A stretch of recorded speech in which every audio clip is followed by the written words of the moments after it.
Hello everyone, मैं रमन कुमार रजक स्वागत करता हूं आप सभी का अपने यूट्यूब चैनल पर। दोस्तों, आज की चर्चा का विषय है संविधान सभा पॉलिटी पार्ट 2, जिसमें हम आज एमसीक्यू को देखेंगे जो संविधान सभा के ऊपर बनने वाले हैं। जो पिछली परीक्षाओं में प्रश्न आए हुए हैं उनको देखेंगे। इससे पहले पार्ट फर्स्ट को अपलोड कर दिया गया है, जिसमें 1 से लेकर के 10 तक प्रश्न थे, उनको चर्चा कर ली गई है। और आज देखेंगे प्रश्न संख्या 11 से आगे तक के प्रश्नों को। आज का पहला प्रश्न है, संविधान सभा को किसने मूर्त रूप प्रदान किया? Option A Mahatma Gandhi, option B Motilal Nehru, option C M N. Roy, option D Jawaharlal Nehru. तो जो संविधान सभा थी उसको मूर्त रूप प्रदान किया था, वो प्रदान किया था जवाहरलाल नेहरू जी के द्वारा। जवाहरलाल नेहरू जी के बारे में जानते हैं कि देश के पहले प्रधानमंत्री हैं जवाहरलाल नेहरू। और जवाहरलाल नेहरू जी के द्वारा 13 दिसंबर 1946 को उद्देश्य प्रस्ताव पेश किया गया था, जो 22 जनवरी 1947 को पारित हुआ था। इसमें संविधान सभा के उद्देश्यों को परिभाषित किया गया था। यह एक ऐतिहासिक प्रस्ताव था जिसमें स्वतंत्र भारत के संविधान के मूल आदर्शों की रूपरेखा प्रस्तुत की गई तथा वह फ्रेमवर्क सुझाया गया था जिसके तहत संविधान का कार्य आगे बढ़ना था। इसमें भारत को एक स्वतंत्र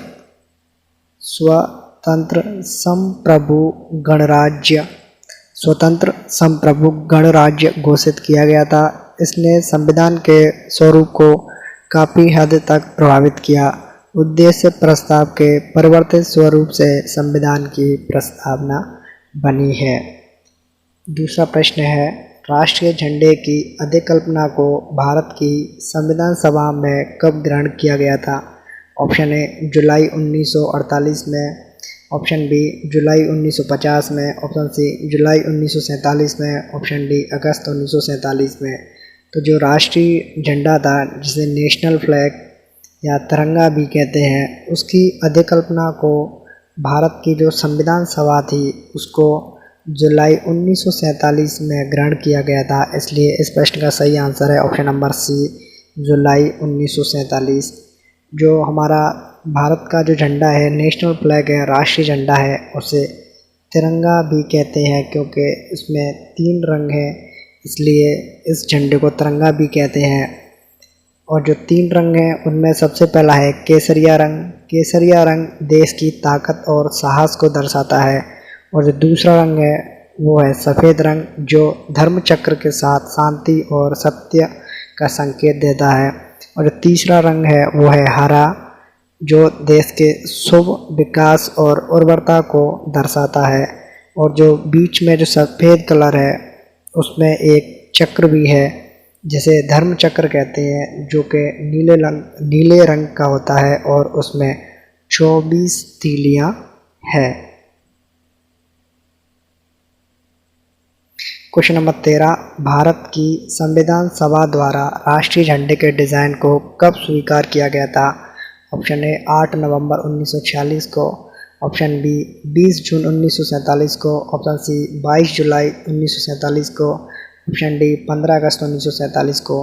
तो जो भारत की संविधान सभा थी उसके द्वारा राष्ट्रीय झंडे के डिज़ाइन को 22 जुलाई 1947 को स्वीकार किया था। इसलिए इस प्रश्न का सही आंसर है option number C, 22 July 1947।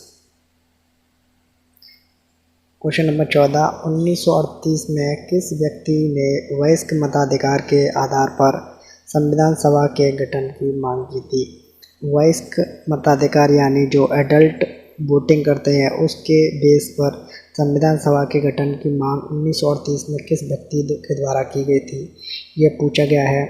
Option A Mahatma Gandhi, option B Jawaharlal Nehru, option C Subhash Chandra Bose, option D Vallabh Bhai Patel. 1938 में जवाहरलाल नेहरू जी के द्वारा वयस्क मताधिकार के आधार पर संविधान सभा के गठन की मांग की गई थी। इसलिए इस प्रश्न का सही आंसर है option number B, Jawaharlal Nehru. Question number 15, संविधान सभा के लिए चुनाव कब संपन्न हुए? ऑप्शन ए 1945 में, ऑप्शन बी 1940 में, ऑप्शन सी 1947 में, ऑप्शन डी 1948 में। तो जो संविधान सभा थी उसके लिए चुनाव 1940 में संपन्न हुए थे, इसलिए इस प्रश्न का सही आंसर है option number B 1940। Question number 16, संविधान सभा के सदस्य प्रतिनिधि थे? ऑप्शन ए जनता द्वारा प्रत्यक्ष निर्वाचित, ऑप्शन बी जनता द्वारा अप्रत्यक्ष निर्वाचित, ऑप्शन सी गवर्नर जनरल द्वारा मनोनीत, ऑप्शन डी इनमें से कोई नहीं। तो जो संविधान सभा के जो सदस्य थे वो थे जनता के द्वारा अप्रत्यक्ष निर्वाचित, यानी कि कुछ लोग देसी रियासतों से थे, कुछ लोग ब्रिटिश भारत से थे और कुछ लोग केंद्र शासित प्रदेशों से थे, इसलिए वो जनता के द्वारा तो चुने गए थे लेकिन जनता के द्वारा डायरेक्ट नहीं चुने गए थे, इसलिए जनता के द्वारा अप्रत्यक्ष निर्वाचित पद्धति से इनका चुनाव हुआ था, इसलिए इस प्रश्न का सही आंसर है option number B. Question number 17, संविधान सभा द्वारा अंतिम रूप से पारित संविधान में कुल कितने अनुच्छेद और सूचियाँ थीं? ऑप्शन ए 375 अनुच्छेद 7 अनुसूचियाँ, ऑप्शन बी 387 अनुच्छेद 7 अनुसूचियाँ, ऑप्शन सी 395 अनुच्छेद 8 अनुसूचियाँ, ऑप्शन डी 395 अनुच्छेद 10 अनुसूचियाँ। तो संविधान सभा द्वारा जो अंतिम रूप से जो संविधान पारित किया गया था उसमें 395 अनुच्छेद थे और 8 अनुसूचियाँ थी, इसलिए इस प्रश्न का सही आंसर है option number C.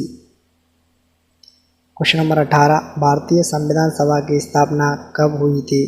Option A 10 जून 1940, ऑप्शन बी 9 दिसंबर 1940, ऑप्शन सी 26 नवंबर 1949, ऑप्शन डी 26 दिसंबर 1949। तो जो भारतीय संविधान था, जो भारतीय संविधान सभा थी उसकी स्थापना 9 दिसंबर 1940 को हुई थी, इसलिए इस प्रश्न का सही आंसर है ऑप्शन नंबर बी 9 दिसंबर 1940। क्वेश्चन नंबर 19, संविधान सभा का प्रथम अधिवेशन कहाँ हुआ था? Option A Mumbai, option B Kolkata, option C Lahore, option D Delhi. तो जो संविधान सभा थी उसका प्रथम अधिवेशन दिल्ली में आयोजित किया गया था, इसलिए इस प्रश्न का सही आंसर है option number D Delhi. Question number 20, Bharat के लिए संविधान की रचना हेतु संविधान सभा का विचार निम्नलिखित में से सर्वप्रथम प्रस्तुत किया? ऑप्शन ए स्वराज पार्टी ने 1924 में, ऑप्शन बी कांग्रेस पार्टी ने 1936 में, ऑप्शन सी मुस्लिम लीग ने 1942 में, ऑप्शन डी सर्वदल सम्मेलन ने 1946 में। तो जो भारत के लिए संविधान की रचना के लिए संविधान सभा का विचार था वो स्वराज पार्टी के द्वारा 1924 में प्रस्तुत किया गया था, इसलिए इस प्रश्न का सही आंसर है option number A Swaraj party ने 1924 में। स्वराज पार्टी के बारे में जानते हैं कि स्वराज शब्द का जो शाब्दिक अर्थ है वो है स्वयं का राज या शासन। स्वराज पार्टी को स्वराज दल के नाम से भी जाना जाता है।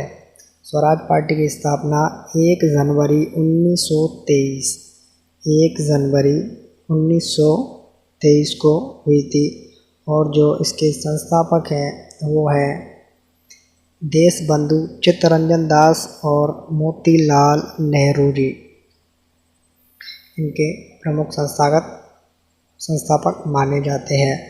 और इसकी स्थापना हुई थी 5 फरवरी 1922 में, जो चौरा चौरी कांड हुआ था उसके बाद में इसकी स्थापना हुई थी। और इसके जो प्रमुख उद्देश्य थे पार्टी के वो थे भारत को अंग्रेजों से आज़ादी दिलाना, गांधी जी द्वारा किए जा रहे असहयोग आंदोलन को सफल बनाना, ब्रिटिश हुकूमत के कार्यों को रोकना और काउंसिल परिषद में प्रवेश कर सरकारी बजट को रद्द करना, देश को शक्तिशाली बनाने के लिए नई योजनाओं और विधेयकों को प्रस्तुत करना, आवश्यक होने पर पदों को त्याग करना।